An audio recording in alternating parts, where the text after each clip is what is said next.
Mateus capítulo 2, a partir do primeiro verso. Diz assim a santa palavra de Deus: Tendo Jesus nascido em Belém da Judéia, em dias do rei Herodes, eis que vieram os magos do Oriente a Jerusalém, e perguntavam: onde está o recém-nascido, o rei dos judeus? Porque vimos a sua estrela no Oriente e viemos para adorá-lo. Tendo ouvido isso, alarmou-se o rei Herodes, e com ele toda Jerusalém. Então, convocando todos os principais sacerdotes e escribas do povo, indagava deles onde o Cristo deveria nascer. Em Belém da Judéia, responderam eles, porque assim está escrito por intermédio do profeta: E tu, Belém, terra de Judá, não és de modo algum a menor entre as principais de Judá, porque de ti sairá o guia que há de apacentar ao meu povo Israel. Com isto, Herodes, tendo chamado secretamente os magos, inquiriu deles com precisão quanto ao tempo em que a estrela aparecera.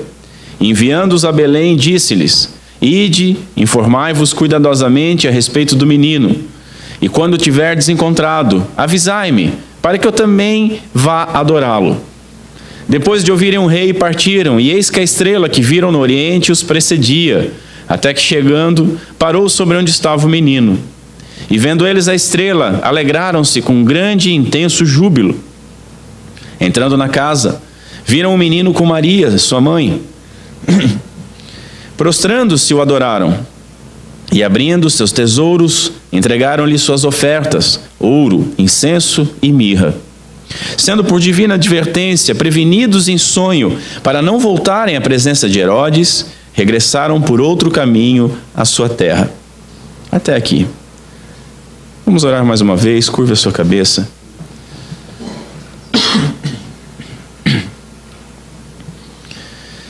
Senhor Deus, nosso Pai, tem misericórdia de nós, Senhor. Tem misericórdia de mim. Que Teu Santo Espírito me ajude na exposição desse texto. Que Teu Santo Espírito ilumine tanto a mim como os meus irmãos e todos aqueles que forem ouvir essa mensagem. E que Teu Santo Espírito possa escrever em nossos corações a Tua verdade, a Tua palavra, de tal modo que nós possamos na nossa vida glorificar o Teu santo e maravilhoso nome. Nos ajuda em tudo, Senhor. É o que te pedimos, em nome de Cristo Jesus. Amém. Senhores, após vermos a narrativa do nascimento de Jesus, narrativa essa tão simples, tão singela e ao mesmo tempo tão gloriosa e tão poderosa.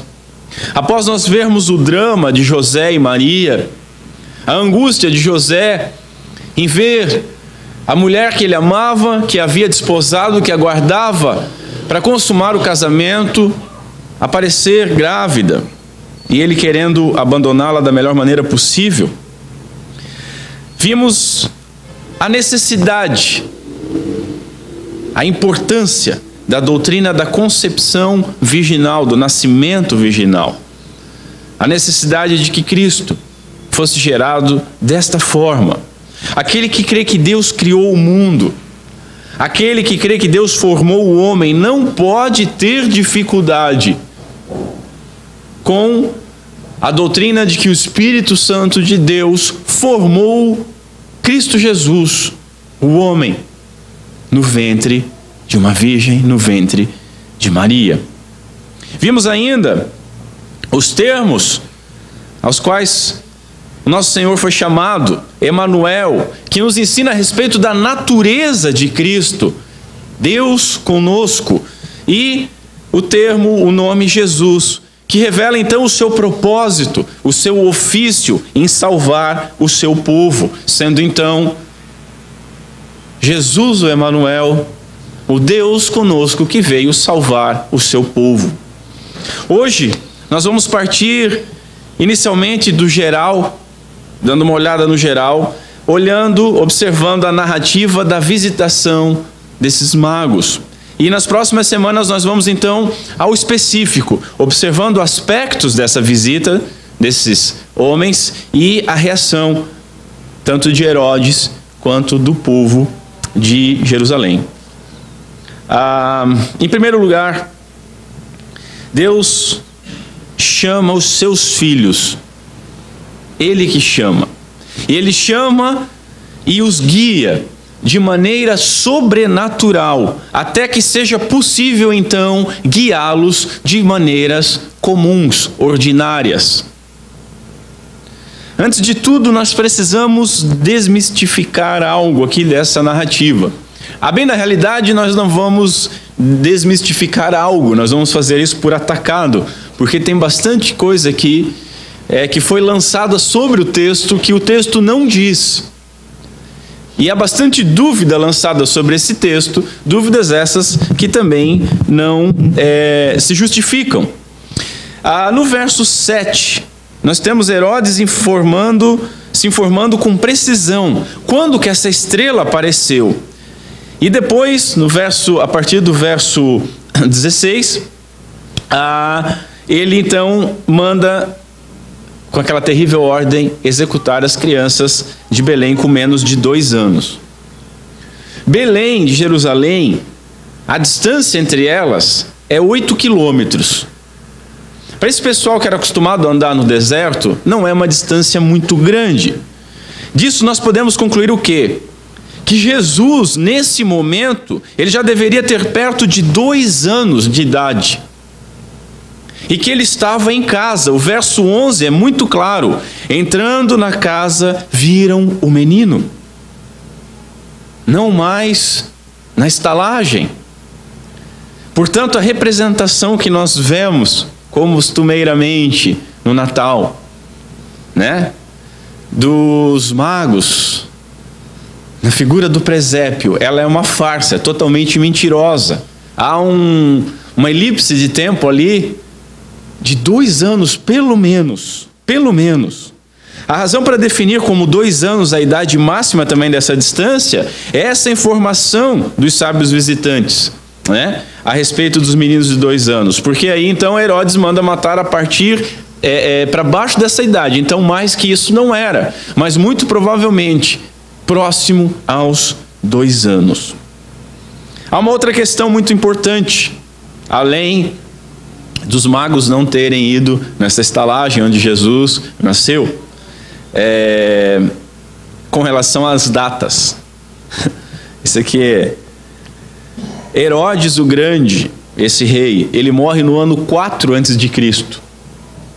E aí nós temos um problema. Como é que um homem que morre no ano 4 a.C. é informado sobre o nascimento de Cristo ali pelos 2 anos, né? De maneira quase que unânime, os historiadores estimam que Jesus nasceu entre os anos 6 e 7 a.C. No máximo, no 5º ano antes de Cristo. Portanto, ironicamente, Jesus Cristo nasceu antes de Cristo, né? Ele nasce antes da data a qual foi contado como ano 1. O responsável por essa data e por esse erro foi um monge romano, só a título de informação, chamado Dionísio Exíguo. Ele que teve a responsabilidade de datar esse nascimento, né, e de fazer essa contagem de anos. Hoje em dia é muito fácil para nós fazermos contagens de anos, né? Então a gente não pode jogar pedra nessa pessoa à toa, mas nós temos que lembrar que Cristo nasceu antes de Cristo. E as datas não nos diminui a grandeza do relato, muito menos a grandeza da nossa fé em nosso Senhor. Pois bem, o que nós temos a partir de então? Nós temos 3 reis que chegam do Oriente para visitar o nosso Senhor, correto? Não, de maneira alguma. Nós temos certeza absoluta que eles vieram do Oriente, de tal maneira que eles eram gentios. Isso nós temos certeza absoluta, e aqui acaba a nossa certeza. Nós não sabemos quantos eram. Podia ser 3, podia ser 17, podia ser 3.000. Notem que eles chegaram em Jerusalém, começaram a perguntar e a cidade se alvoroçou. Talvez uma quantidade bem maior que 3 tenham vindo, né? Há uma outra coisa. Eles não são reis. Eles não eram reis. O texto não diz que eram reis. Não há nada que diga que eles eram reis. Criou-se uma tradição de que eram 3 por causa dos 3 presentes e que eram reis porque esses eram presentes nobres, eram presentes caros, eram presentes de realeza. Então se concluiu já, não, foi 3 presentes, 3 reis, né? E eram reis por causa justamente dos presentes. A tradição foi tão longe que foi dado nome a eles, né? Não basta identificar que são 3, mas foi dado nomes. E chegaram a afirmar até em algumas traduções que eles eram representantes de Sem, Cã e Jafé, filhos de Noé, que se espalharam depois do dilúvio. Então, olha só, fica bonito, fica bacana, né? Aquela geração pós-dilúvios, quase que uma nova criação a partir desses 3 filhos, esses gentios se unem agora em torno do Salvador. É muito bonito, mas não é verdadeiro. Os nomes que deram, Gaspar, Baltazar e Melquior. Olha só, é legal, né? Eles têm nome para tudo, tem nome para os ladrões da cruz, tem nome, né? Isso é a tradição mais remota. Hoje em dia tem aquelas pessoas, aqueles grandes homens de Deus, profetas, que eles sabem o que estava escrito nos rolos, que profeta comeu, que não foi identificado, eles sabem tudo. Então uma tal de adivinhação dentro da igreja que é terrível. E nós temos que extirpar estes pequenos erros que se tornam grosseiros e envergonham o evangelho.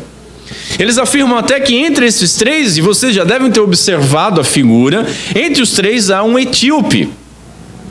E a palavra de Deus, quando vai falar sobre nós não termos livre-arbítrio, ela vai dizer que pode o etíope mudar a cor da sua pele, ou a onça mudar as suas manchas, né? Então, esse é o primeiro caso de cotas que nós temos, cotas históricas. Foi dada uma cota para os 3 reis magos. Uma porcentagem aqui tem que ser negro, então, para ficar legal. Talvez o outro seja hispânico, né? Ou talvez japonês, alguma coisa assim. Para que isso, gente? Para que isso? O que o texto diz? O texto diz magos. Mais de um. Pronto. Do Oriente, ou seja, gentios. É isso que nós temos que compreender. Basta, é o que o texto nos informa. Mas aí nós temos uma outra luta com o raio do termo magos, né? Em algumas igrejas, as igrejas, não, cuida com a macumba, cuida com isso aqui, cuida com aquilo, cuida com a magia, a feitiçaria e tal.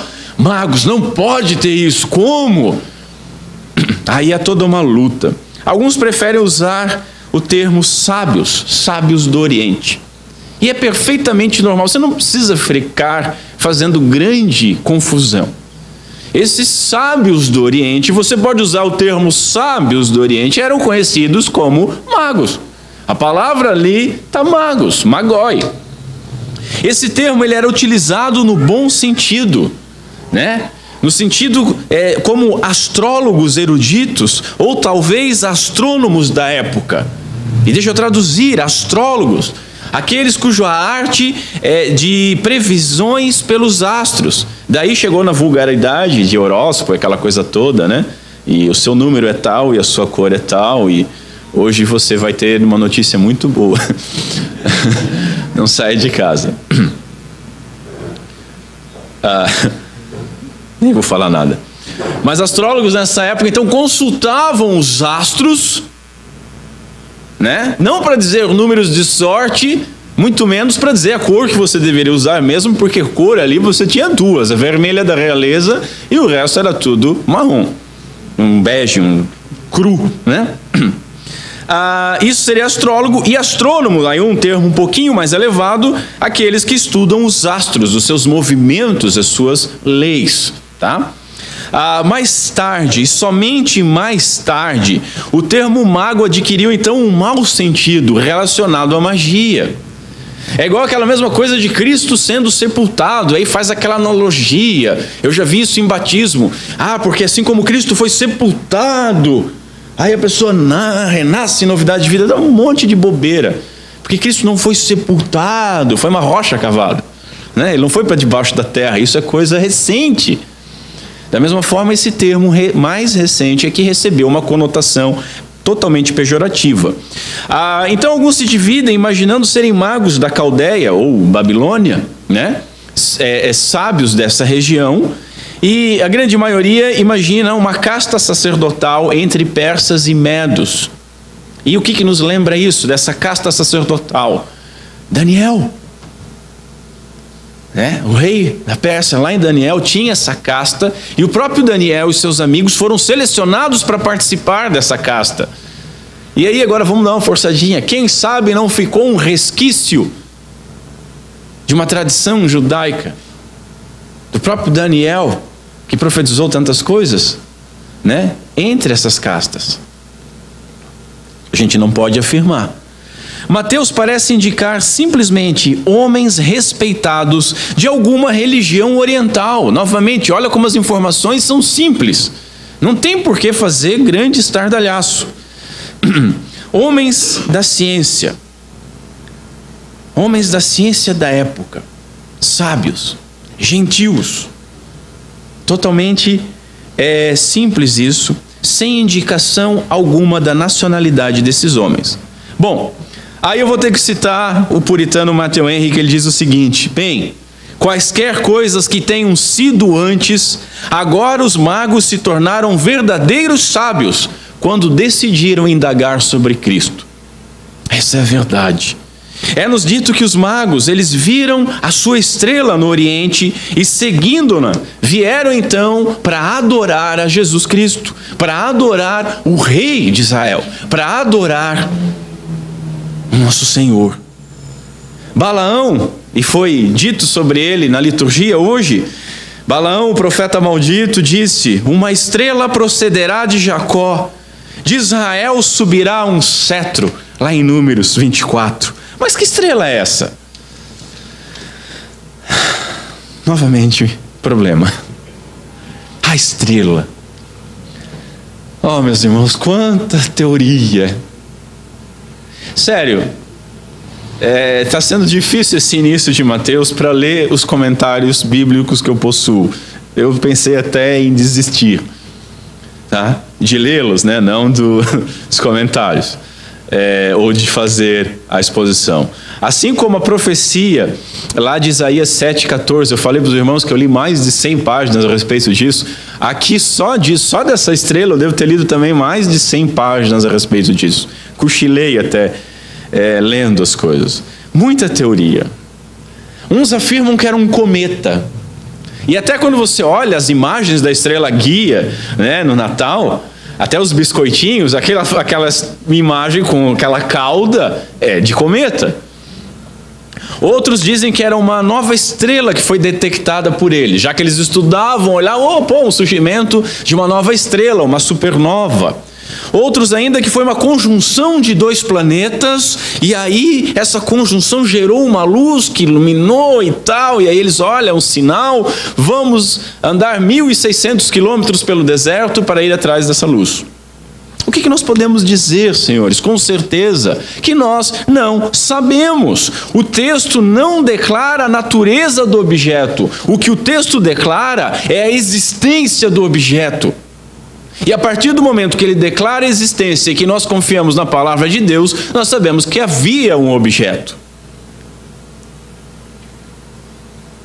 Portanto, apesar de inúmeras explicações naturais oferecidas, e quando eu digo inúmeras, é inúmeras, né? Para definir essa estrela, todas deixam de perceber que a ocasião da aparição da estrela era totalmente sobrenatural. Nós estamos falando da encarnação do Verbo, da vinda do Messias, gerado numa virgem. Por que nós não podemos simplesmente crer em uma criação específica e tão maravilhosa quanto misericordiosa de Deus? Por que nós não podemos crer nisso? O Sproul diz o seguinte: eu desconfio que isto seja um relato de mais uma obra milagrosa de Deus para guiar homens a determinado local. Ora, aquele que criou o mundo, aquele que formou o homem, como nós vimos no início a respeito do nascimento virginal, recapitulando o que a gente já falou, criou todas as coisas, formou o homem Cristo no ventre de uma virgem. Como nós cantamos, criou os céus e terra, criou o sol e as estrelas, tudo ele fez, tudo criou, tudo formou para o seu louvor. Seria difícil demais ele criar uma estrela? Aquele que abriu o mar, aquele que guiou Israel através de uma nuvem à noite, durante o dia, e uma coluna de fogo durante a noite. Seria demasiado difícil para ele formar uma estrela ou algum astro com essa semelhança para guiar esses homens? O nosso Deus teria dificuldade de criar algo específico? Mas os homens da ciência ou aquele meu amigo na faculdade ou no trabalho, ele não acredita. A tua dificuldade com ele é simplesmente essa? Ou ele não crê em Cristo Jesus porque a dificuldade dele é com a estrela, o nascimento virginal? Eu te digo qual é a dificuldade dele. A dificuldade dele é que ele está em trevas.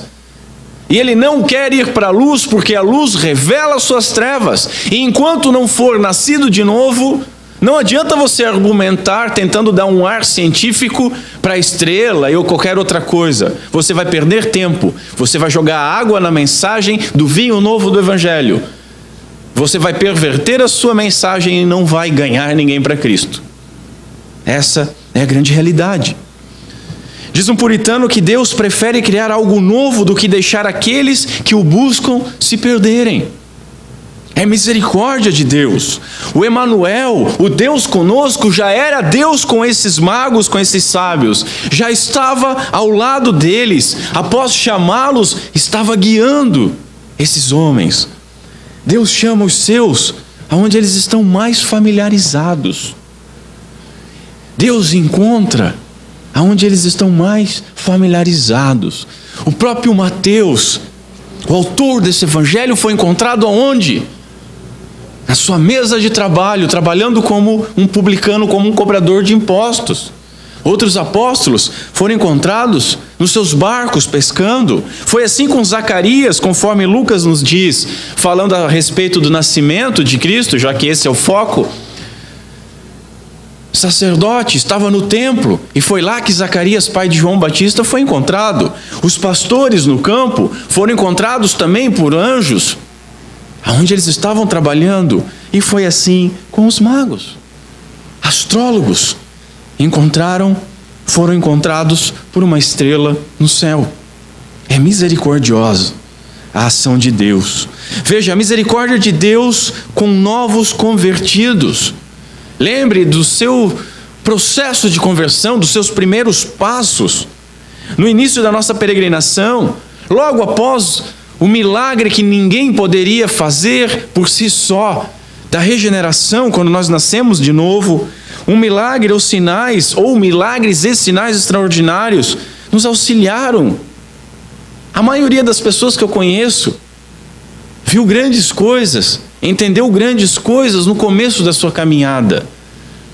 E muitos associam, e principalmente os ramos pentecostais, que não ter mais essas coisas é abandonar o primeiro amor. Não, não é abandonar o primeiro amor, meu querido, é abandonar as fraldas.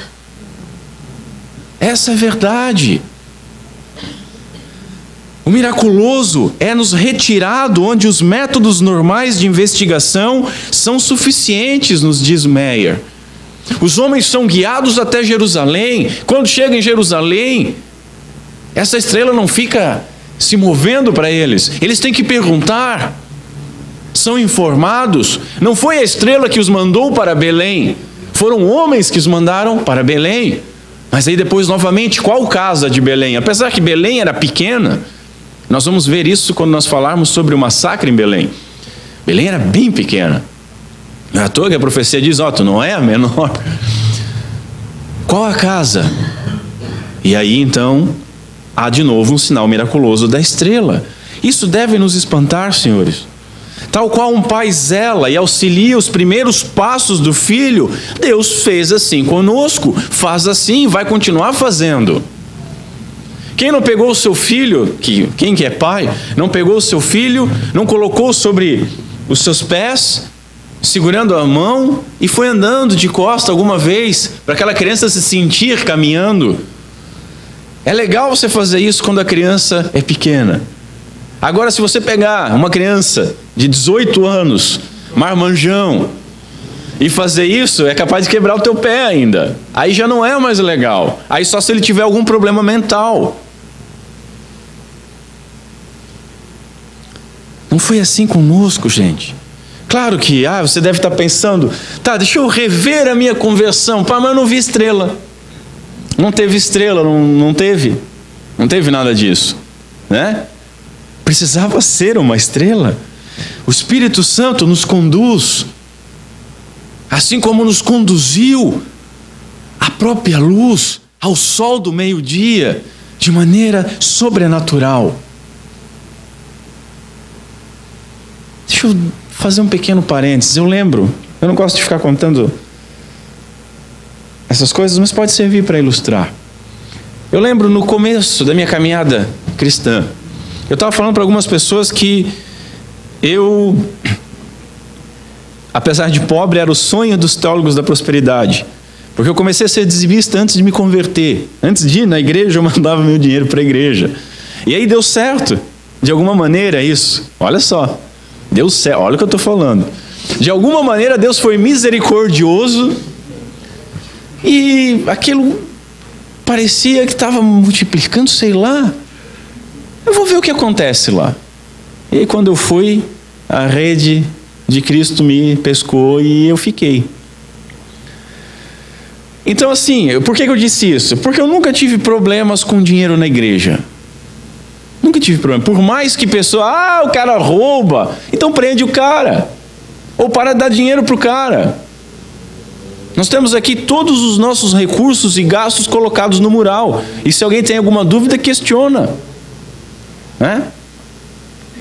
Eu nunca tive problema com dinheiro, mas aí eu lembro na época da faculdade, voltando do trabalho cansado, moído, suado, fedido, triste porque eu estava com um monte de conta.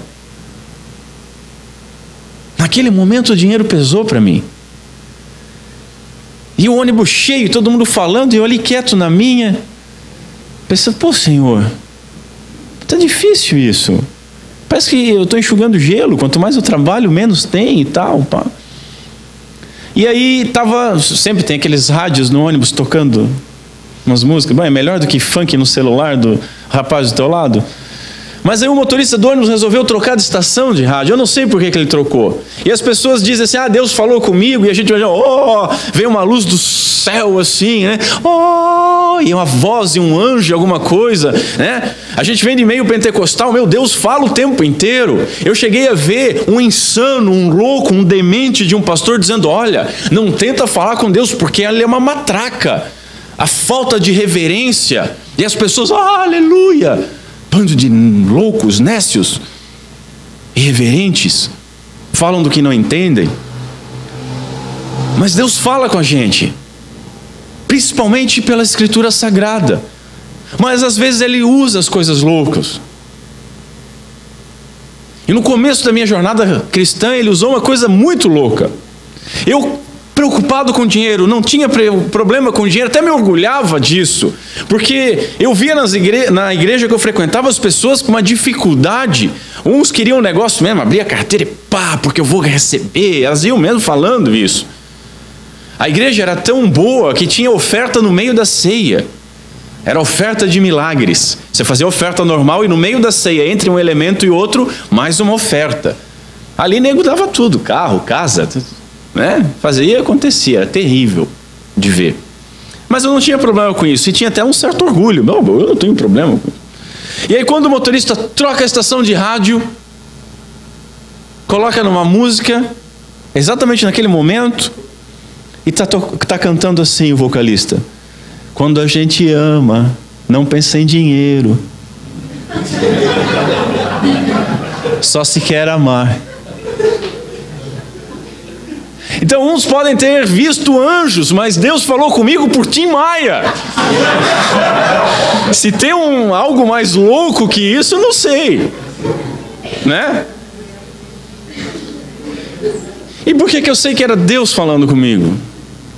Continuou tudo normal, menos o Beto sentadinho ali, lágrima no canto do olho, escorrendo, dizendo: Senhor, perdão, eu não estou confiando em Ti.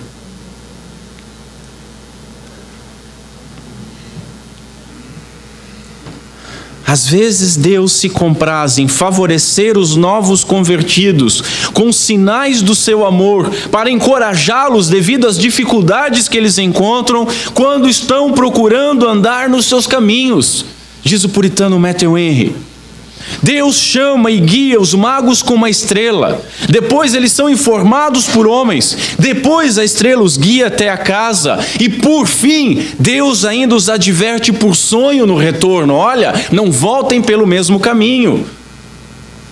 Nós fomos regenerados e chamados pelo Espírito Santo de Deus. Nós temos a palavra de Deus revelada pelo Espírito Santo de Deus, iluminada pelo Espírito Santo de Deus, confirmada pelo Espírito Santo de Deus em nossos corações. Você precisa de mais alguma coisa? Você precisa de uma estrela ainda? Você precisa de Tim Maia cantando? Não, não precisamos. Nós devemos crescer crendo, e crendo nós devemos crescer. Devemos abandonar as fraldas. Isso não é abandonar o primeiro amor. Devemos chamar Deus de nosso Pai. Abba, Pai. Eu já disse para os irmãos, Abba significa paizinho, não significa paizinho. Abba significa pai, numa relação de entendimento, de maturidade e de dependência. E paizinho de uma criança não diz isso. Você necessita chamar Deus de Pai e agradecê-lo pelo tempo em que Ele te guiou com coisas loucas, com o tempo que Ele lhe guiou sobrenaturalmente. E hoje nós temos os meios de graça, aos quais nós devemos também ser gratos. Em segundo lugar, como explicar a incredulidade dos sacerdotes e do povo? O texto diz que não apenas Herodes, mas toda a cidade alarmou-se. E era de se imaginar que numa cidade do povo eleito, alguém, onde está o rei dos judeus que nasceu? Era de imaginar que o povo ficasse alegre, feliz, mas não, o povo se alarma. Assim como Herodes. Os visitantes estavam perguntando ao povo a novidade da chegada de um novo rei. E o rei, por sua vez, quando chega isso ao ouvido deles, consulta então os sacerdotes. Veja, tirando o rei, que não era judeu, era um gentil. Tirando o rei, todos pareciam saber da vinda do Messias. Todos pareciam de alguma forma esperar, mas não ansiavam por ver o Messias. E já deixa eu fazer um parênteses. Quando você vem cultuar a Deus, você anseia ver o Messias? Herodes pode ser até justificado nesse momento. Você vai justificar Herodes? Vou, porque Herodes era gentil. Ele não tinha direito ao trono. E se vai nascer o rei dos judeus, ele vai perder. Herodes tem um histórico de ter assassinado uma de suas esposas, a qual ele mais amava, os seus filhos, só por medo de perder o trono. Ele preparava alguém para assumir o trono depois dele, quando o cara estava bem preparado, disse: vai tomar o trono, mandava matar. Ele mandou matar as crianças com 2 anos para baixo. Agora, os sacerdotes, ao serem questionados, eles citam de pronto. A maioria das Bíblias só fala ali em Miqueias 5:2, mas eles citam de pronto Miqueias 5:2 e 2 Samuel capítulo 5, verso 2. Isso está aqui nos versos 5 e 6. Em Belém da Judéia responderam esses sacerdotes, porque assim está escrito por intermédio do profeta: e tu, Belém, terra de Judá, não és de modo algum a menor entre as principais de Judá, porque de ti sairá o guia que há de apacentar o meu povo Israel. Miqueias profetizou no 8º século antes de Cristo, alertando sobre um juízo iminente. Miqueias, ele profetizou que da pequena cidade de Belém sairia um rei. E o texto lá continua, cujas origens são desde os dias da eternidade. Dessa pequena cidade, o ancião de dias, o eterno, aquele que estava desde o princípio, ele iria nascer. Devemos notar que a citação de Miqueias, ela não é literal. E aqui é a última confusão com esse texto que eu quero falar hoje. Aí vem as pessoas, porque Miqueias está escrito diferente. Muitos enxergam uma dificuldade tremenda nisso. Lá em Miqueias o texto diz assim, que és pequena para estar entre. E aqui diz, não és de modo algum a menor entre. Se fosse a nossa geração aqui no Brasil, que foi educada pelo sistema de Paulo Freire, eu entenderia essa confusão. Mas eu estou falando de estudiosos, de homens que estudaram em Cambridge, em Oxford. Tem dificuldade com isso. Hendrickson, ele diz o seguinte, ambos os casos o significado é só um. O significado é tu, Belém, ainda que sejas pequena, de modo algum és a menor, porque o governador de Israel virá de ti. Não tem dificuldade, senhores. O texto é o mesmo, ele está sendo citado simplesmente numa paráfrase livre, com as próprias palavras agora de Mateus, mas com o mesmo significado. A gente não sabe se Mateus é que registra dessa maneira, ou se os próprios sacerdotes registraram de bate-pronto, com as próprias palavras. Qual é a dificuldade? O rei, o Messias, ele deveria nascer em Belém, é isso que o texto está dizendo. Belém. Belém. O que é Belém? O que significa Belém? A casa do pão é o significado da palavra Belém. Você entende isso? Em Belém, na casa do pão, o verdadeiro maná desceu dos céus. Em Belém, a casa do pão, deveria nascer o pão do céu. O pão da vida deveria nascer em Belém. Na Belém, segundo o texto, nasceria, aí a segunda parte aqui, o guia que há de apacentar o meu povo. E isso não está em Miqueias, isso está em 2 Samuel. Essa é uma citação direta lá de 2 Samuel, e ela é dada a Davi, está sendo falado de Davi. E quem é o pão da vida? Quem é Cristo? É o filho de Davi.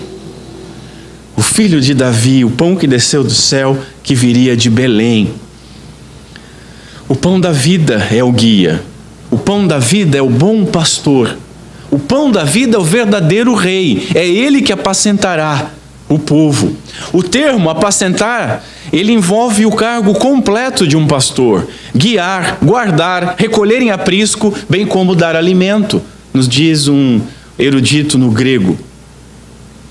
Vemos assim que há um estranho vínculo, usando os termos de Sproul, entre os cargos de rei e pastor. Porque pastor é simples, pastor é pobre. Os primeiros a serem anunciados a vinda de Cristo, o nascimento, foi aos pobres pastores. E rei é nobre. Agora, em Cristo nós temos esse estranho vínculo. Em Cristo é cumprido esse estranho vínculo. Portanto, Belém era a cidade de Davi, Belém era a casa do pão, e em Belém o pão vivo desceu dos céus, e em Belém o filho de Davi deveria nascer. Belém é grande, ela não é grande em tamanho, mas ela é grande pela magnificência dos príncipes que ela produz, nos diz um puritano. Agora veja, não apenas os sacerdotes, mas entre todo o povo, o fato era conhecido que Cristo deveria vir nascer em Belém. O povo sabia disso. Tanto é verdade que lá em João, talvez os irmãos lembrem, no capítulo 7, na festa, Jesus está dizendo, vem a mim. E aí começa um burburinho. Uns dizem, será que ele não é o Cristo? E aí outros dizem, não, ele veio de Nazaré, e o Cristo deve vir de Belém. João 7,42, ele foi rejeitado por ser reconhecido como nazareno. Ou seja, duas coisas aqui. Primeira, o povo sabia que o Messias deveria vir de Belém. Três coisas, aliás. Segunda coisa, o povo era ignorante a respeito de Cristo ter de fato nascido em Belém. apesar de haver esse burburinho aqui quando os sábios chegam. Terceira coisa, o povo não sabia que havia uma profecia que ele deveria ser chamado Nazareno. Não que ele nasceu, Cristo nasceu em Nazaré.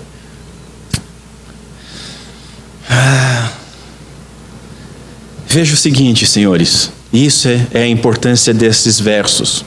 Às vezes, as pessoas mais perto dos meios de graça são aquelas que mais negligenciam essa graça.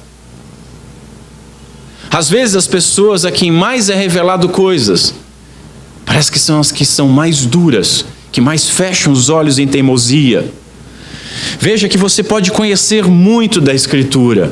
Você pode saber recitar a Escritura de frente para trás. Você pode saber muito das profecias, mas se você não crer, de fato, se você não for até o Messias, de fato, você não será salvo. Todo esse conhecimento vai pesar sobre o seu lombo e vai te afundar no mais profundo inferno. Herodes, como eu falei, Herodes era edomita. Ele não tinha direito ao trono, logo ele odiaria o rei. Qualquer rei que tentasse se levantar. Mas e o povo? E os sacerdotes? Ganhavam a vida para isso. Como hoje existem pastores que ganham a vida para estudar a palavra de Deus e pregar a palavra de Deus, mas são analfabetos na palavra de Deus. E o povo? E aí eu pergunto, e você? Você tem usado os meios de graça? Ao menos a graça te levou até Cristo, ao menos você crê nele, ao menos você o adorou como rei. Terceiro lugar, o rei adorado com reverências e com riquezas. Jesus ele foi reconhecido ainda na infância por representantes gentios como um rei, como rei dos judeus, como digno de adoração. Não um neném na manjedoura, mas ainda assim uma criança com 2 anos no máximo, foi reverenciado como rei, foi agraciado com presentes. Esses homens se prostraram, eles se apresentaram e se prostraram, eles adoraram. Veja, é mais do que simplesmente se ajoelhar, é mais do que simplesmente se curvar. Se prostraram, rosto em terra, diante dessa criança. Imagina a reação dos pais. José e Maria, de repente, têm uma comitiva na frente da casa deles. Homens nobres, bem vestidos, eles numa casa simples. E esses homens com baús de tesouros, com o rosto em terra, adorando o filho deles. Agora, o que é interessante é que eles estiveram na presença do rei. E o texto não diz que eles fizeram algo semelhante ao rei, aquele que era rei, aquele que era conhecido como Herodes o Grande. Eles se curvaram diante daquele que era maior. Eles não se curvaram diante daquele que era assassino, mas se curvaram diante daquele que era o pão da vida. Eles prestaram a homenagem adequada. E agora, eles oferecem ainda os presentes adequados. Veja, é mais do que ir o que eles fizeram. Muitos vêm a Cristo, mas só vêm. Ficam orbitando pela igreja, pelos corredores da igreja. É mais do que se prostrar. Eles adoraram. E é mais do que fazer somente isso. Eles ofertaram o que tinham de melhor. Podemos ver certo simbolismo nesses presentes, no ouro, no incenso e na mirra. Os 3, como eu já disse, eram muito valiosos, presentes de realeza para realeza. O ouro é um metal associado aos reis.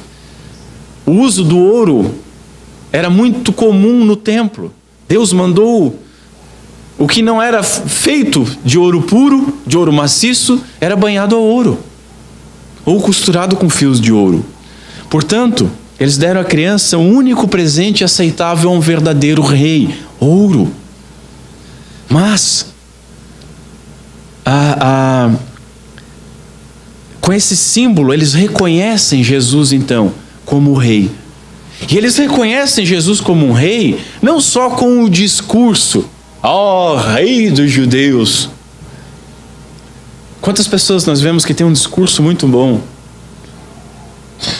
fecham os olhos para orar, ó, tu que és rei, mas fica só nisso. Eles não somente discursaram, mas a atitude e a prática sacrificial deles foi custosa, em ir uma jornada bem longa, em ofertar o que tinham de melhor. Eles de fato reconheceram Jesus como um rei. Mas o segundo presente, incenso. Incenso é uma goma extraída de uma madeira nobre, que quando queimada produz um agradável perfume na sua fumaça. O incenso tem o seu uso quase que sempre associado com o serviço no templo. De tal maneira que o incenso dado a Cristo simboliza Jesus como o verdadeiro Deus. E simboliza Jesus como o verdadeiro sumo sacerdote. Mas ainda um outro presente, a mirra. O que é a mirra? É um óleo aromático, também extraído de uma árvore com madeira nobre. Era extraído da casca dessa árvore e era amassado. Para que era utilizado? Era utilizado para perfumar vestes, leitos. A mirra era tão importante que ela está na composição do óleo da unção. E ela era utilizada também para embalsamar defuntos, para que o seu perfume agradável cobrisse o perfume do corpo entrando em decomposição. Assim, Jesus, senhores, ele foi reconhecido como homem também. E o presente simboliza que ele ia morrer como homem. Então o que nós temos? Ouro, incenso e mirra, dados para um rei, sumo sacerdote e perfeito sacrifício. Que glorioso isso! Agora veja o seguinte, os magos ofertaram primeiro a sua pessoa indo a Cristo, depois ofertaram as suas dádivas. Diz um poeta, não o que damos, mas o que compartilhamos, porque a oferta sem o doador é vazia. Alguns se preocupam com a oferta que vão dar, mas o doador é morto. Isso é vazio. Primeiro eles se deram e depois ofertaram generosamente. Os magos levaram presentes generosos a Cristo porque acreditavam que ele era digno de sacrifício e de honra. Será que nós cremos nisso? Será que nós cremos que Cristo, que a igreja de Cristo, que aquilo que nós fazemos à igreja, ao corpo de Cristo, nós estamos fazendo a Cristo? Será que cremos que o seu corpo místico hoje é digno de honra? Eu fico muito à vontade para falar sobre o assunto. Eu fico muito à vontade para falar sobre dízimo e oferta, porque eu fiz questão de pesquisar, e a última vez que eu falei sobre oferta de trás desse púlpito foi no dia 6/3/2016. Há mais de 2 anos. Tem dias que eu até esqueço de pedir as ofertas. Você não vai ver pastor nenhum fazer isso. Veja, tem quem entrega muito dinheiro para a igreja. Tem quem entrega muito dinheiro. Jesus, ao lado do gasofilácio, viu as pessoas vindo entregando grandes somas de dinheiro, mas ele não se importou com isso. Ele se importou com as 2 moedas daquela viúva. Por quê? Porque as moedas eram especiais? Não, primeiramente por causa do coração daquela viúva. Tem pessoas que entregam grandes valores para a obra de Deus, só que não entregam o seu coração, não entregam a sua vida. Tem quem entrega a sua vida, entre aspas. Ah, minha vida é de Jesus. Eu vivo para Jesus. A minha alegria é Jesus. Minha alegria é a igreja. Então entregou a sua vida, menos a sua carteira. Não, minha vida é toda tua. Eu quero estudar o que te agrada, eu quero ler o que te agrada, eu quero trabalhar no que te agrada, mas as minhas finanças, só quero a tua bênção. Deixa a minha carteira aqui. Deus não se mistura com essas coisas. O dinheiro é mau. Esses magos, eles entregaram a vida e entregaram generosas ofertas. Por que nós não fazemos o mesmo? Qual é a nossa dificuldade? Veja, nós vamos muitas vezes de um lado como um pêndulo. de um lado errado e nós vamos rapidamente para o outro lado. E um pêndulo funciona assim, ele nunca para no equilíbrio. Apesar que nessas igrejas que defendem a teoria da prosperidade, muitas pessoas são expropriadas dos seus bens, são roubadas por maus líderes. Ali no meio há muitas pessoas que fecham as duas mãos, cruzam os braços e ficam assim e vão com calça sem bolso, para não ter o risco. A gente sabe disso. A gente sabe disso. Mas vamos imaginar que nós, na nossa vida cristã pregressa, nós éramos bons nas ofertas.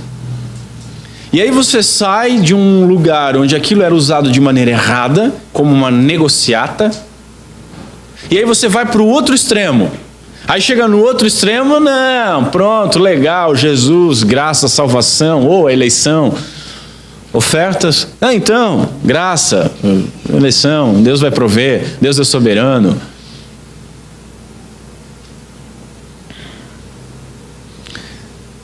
A igreja tem um discurso que diz assim: a igreja não precisa do dinheiro das pessoas, porque Deus é soberano e Ele vai prover. Você já imaginou por um momento que Ele pode estar provendo, e essa provisão pode estar dentro das nossas carteiras? Já pensou nisso? Vai que numa dessa, né? Não sei. Vai que a igreja já tem maturidade, já tirou as fraldas e não precisa de uma estrela guia. Mas ela entende que para mover o corpo de Cristo nessa terra, existem coisas a serem pagas. Veja, as ofertas, o argumento é assim: Deus não precisa de oferta. A oferta é só para homem, aqueles homens lá são tudo ladrão, né? Quando algumas pessoas ficaram sabendo que a igreja havia me reconhecido como pastor, eu tive que ouvir alguns comentários do tipo: agora a tua vida vai para frente, né? Agora se deu bem, né? Ah, você é pastor, então você ganha bem, né? Ganho.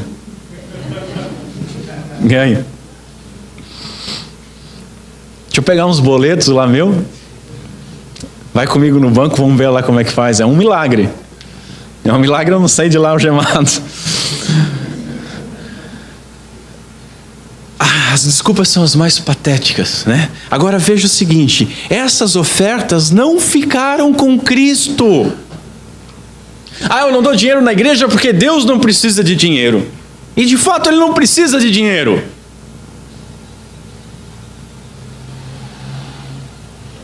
E Cristo Jesus, o Deus encarnado, precisava de dinheiro. Era óbvio que Cristo não precisava de dinheiro. Cristo com 2 anos pegou, vamos imaginar, uma barrinha de ouro aqui, incenso e mirra aqui, e ficou todo feliz e foi para o seu quarto. Ficou brincando. Ouro, incenso, mirra. Não, essas ofertas ficaram com os pais dele. Seus pais tiveram que fugir para o Egito, escapando de Herodes. Verso 13: tendo eles partido, eis que apareceu um anjo do Senhor a José, em sonho, e disse: dispõe-te, toma o menino e a sua mãe, foge para o Egito, permanece lá até que eu te avise, porque Herodes há de procurar o menino para o matar. E é muito simples. E aí o que o anjo diz? Olha, para você fazer essa viagem, pega aqui uns trocados. Não tem isso. O anjo diz assim, ó: vai lá na tua despensa, dá uma olhada na panela que tem azeite, dá uma olhada na panela que tem farinha, leva as duas porque vai ser multiplicado. Não, ele não diz isso, ele só manda ir. E aí ele traz homens do Oriente para adorarem a Cristo e para entregarem generosos presentes, generosas ofertas. E foi com essas ofertas que Deus proveu as despesas dessa viagem. O ouro pode ter financiado a viagem. O ouro é pesado, é difícil de levar, é fácil de ser roubado, mas tinha que ser pago. Incenso e mirra eram muito valiosos e devem ter sido levados para suprir as necessidades da família no Egito. Viu que bacana? Viu que legal? Cristo sendo conduzido pelos seus pais pelo dinheiro das ofertas. O corpo de Cristo místico, a igreja, as suas obras têm que ser conduzidas por ofertas.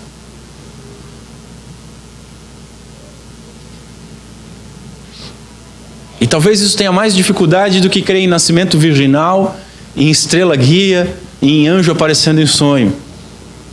Até aí estava tudo bem, não? Oh, aleluia, meu, glória a Deus, o quê? Generosas ofertas. Maldito pastor.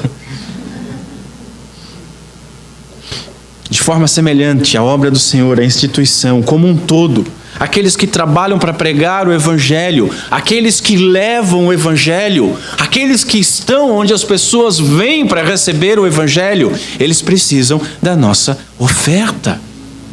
Eles são sustentados por essas ofertas.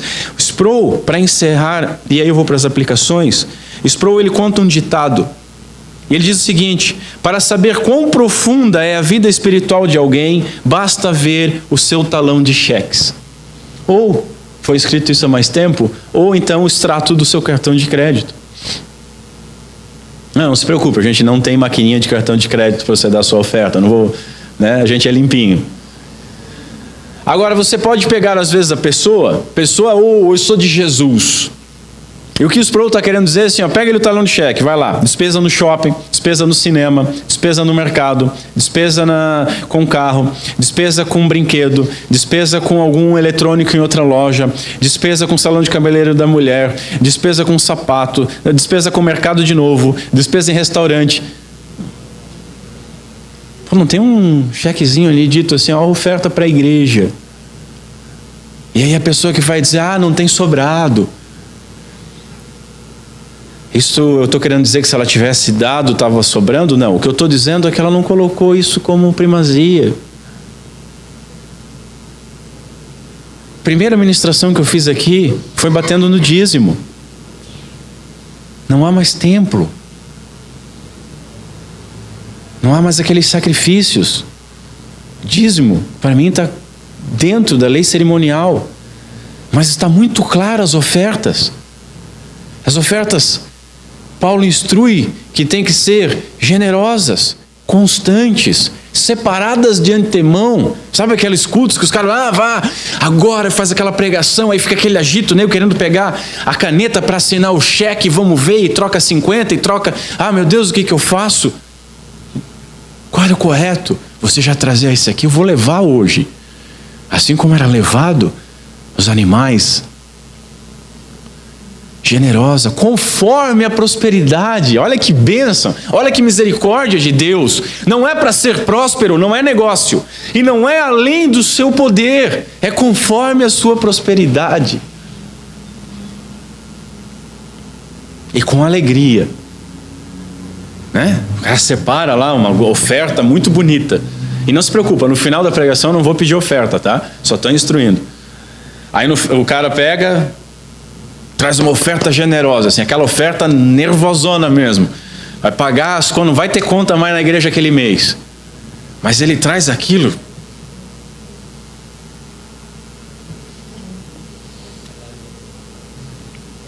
É como se esses sábios não tivessem trazido uma barra do mais pesado metal que existe, que é o ouro, mas tivessem trazido um toco de chumbo e jogado assim nos pés. Toma. Tem muita gente que faz isso e traz aquele chumbo com peso. E aí eu digo para você, e não me contradizendo, Deus não precisa do seu dinheiro. E se for para trazer o dinheiro nessas condições, meu amigo, não há necessidade. Guarda o teu dinheiro para o teu retorno para casa.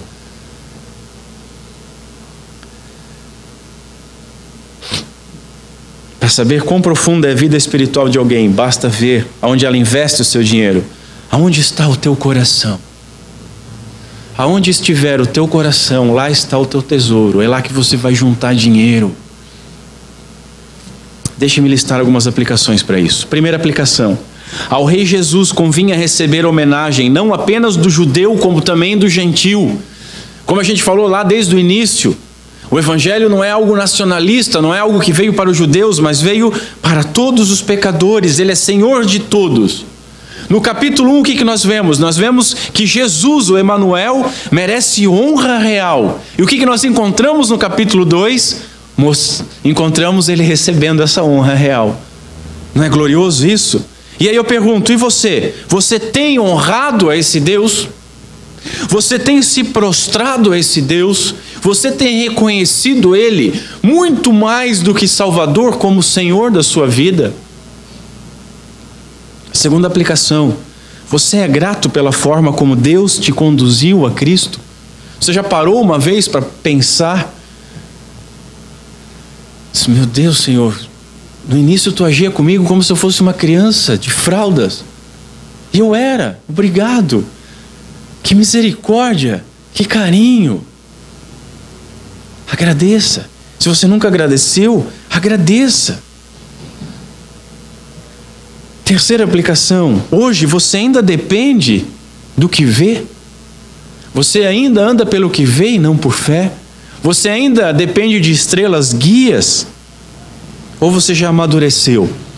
Ou você já largou a fraldinha? Ou você já anda por fé nas Escrituras? E as Escrituras lhe bastam? Se você não alcançou tal nível de maturidade, peça a Deus sabedoria, que a todos dá. Quarta aplicação. Você sabe muito sobre Cristo? Mas sabe muito sobre Cristo mesmo? É aquela enciclopédiazinha bíblica. Pega aquelas palavras cruzadas. Passatempo. Passatempo é terrível, né? A Bíblia manda nós cuidarmos até do nosso tempo. Aí o cara vai e compra uma revista para passar o tempo. Mata tempo. Mas você compra até aquelas revistinhas bíblicas, porque você sabe tudo sobre Jesus, você sabe tudo sobre o Evangelho, você sabe tudo sobre as profecias. Bom, que bom, maravilhoso. Agora, você já foi a Ele? Não adianta saber tudo. Você tem que ir a Ele. Você já se alimentou dEle?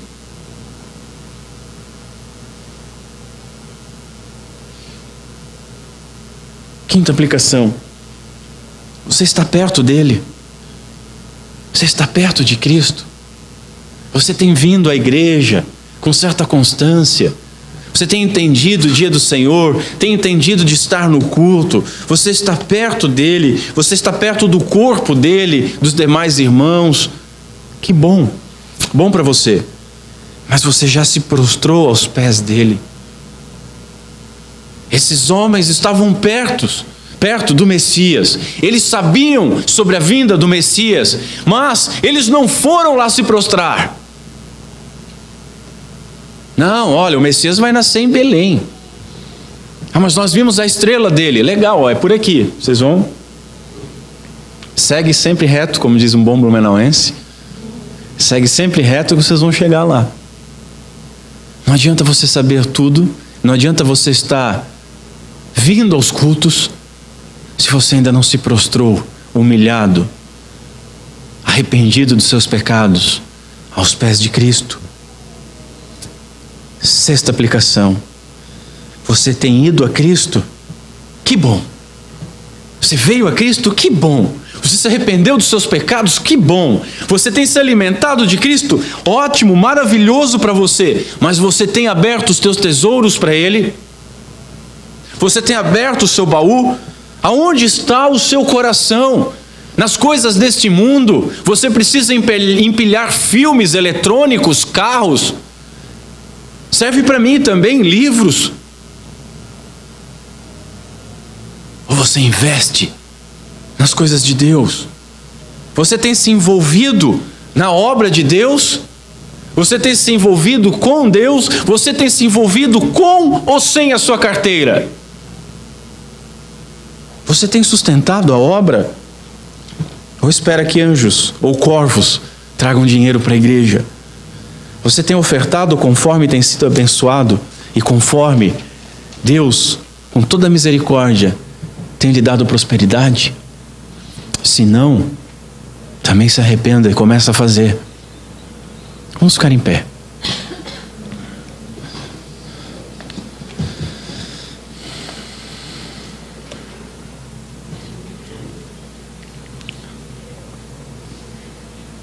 Os visitantes vão dizer assim: a primeira vez que eu venho nesse lugar, o cara vai me falar do nascimento de Jesus e fala sobre oferta.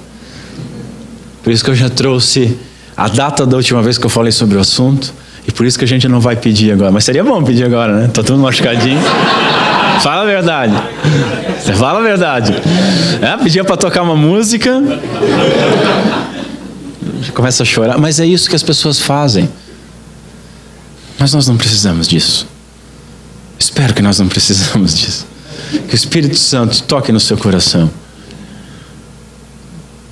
Curva a sua cabeça. Senhor Deus, nosso Pai, muito obrigado pela palavra. Muito obrigado, Senhor, pelos meios sobrenaturais que Tu nos levou ao Teu Filho. Nós não tínhamos como ir, estávamos mortos em delitos e pecados, e Tu nos regenerou, nos deu vida e nos guiou com toda misericórdia e graça aos pés de Cristo, nos dando ainda fé e arrependimento. O que nós temos que não temos recebido, Senhor? Obrigado. Obrigado, Senhor, porque Tu tens nos dado maturidade. Nós abandonamos as fraldas, abandonamos o leite. E eu peço, Senhor, que nós tenhamos uma comunidade que todos possam abandonar. E que todos possam viver de fé em fé, crendo na Tua palavra. Obrigado, Senhor, porque Tu nos guiou sobrenaturalmente até que nós pudéssemos andar com as nossas pernas. Obrigado porque Tu nos deu fé e arrependimento para nos prostrarmos diante do Salvador. E nos perdoa, Senhor, porque infelizmente nós conseguimos, ainda assim, vir em cultos e mais cultos, e até às vezes orientar os visitantes. Não, vai em tal direção, senta ali que a palavra vai começar, e não recebermos a palavra. Tem misericórdia de nós, Senhor. Nós nos arrependemos porque muitas vezes não nos deliciamos no banquete, muitas vezes não somos alimentados pelo corpo de Cristo, muitas vezes não somos saciados pelo sangue do Cordeiro. Nos perdoa. E por fim, Senhor, Te agradecemos porque a Tua graça, a Tua misericórdia tem conduzido os trabalhos nessa comunidade, e porque nada tem faltado. Mas pedimos perdão, porque nós sabemos que poderíamos fazer mais. Que o nosso envolvimento, Senhor, com a Tua obra não seja só de palavras, não seja só de joelhinho no chão, mas possa ser também com os nossos tesouros abertos. Que nós não tenhamos nada que nos prenda a este mundo. Que nós possamos de fato amar o próximo e desejar que o próximo ouça a mensagem. E se não vamos lá pregar, ajudar aqueles que têm ido. Nos ajuda, Senhor. É o que nós Te pedimos. E Te agradecemos por tudo. Em nome de Cristo Jesus. Amém.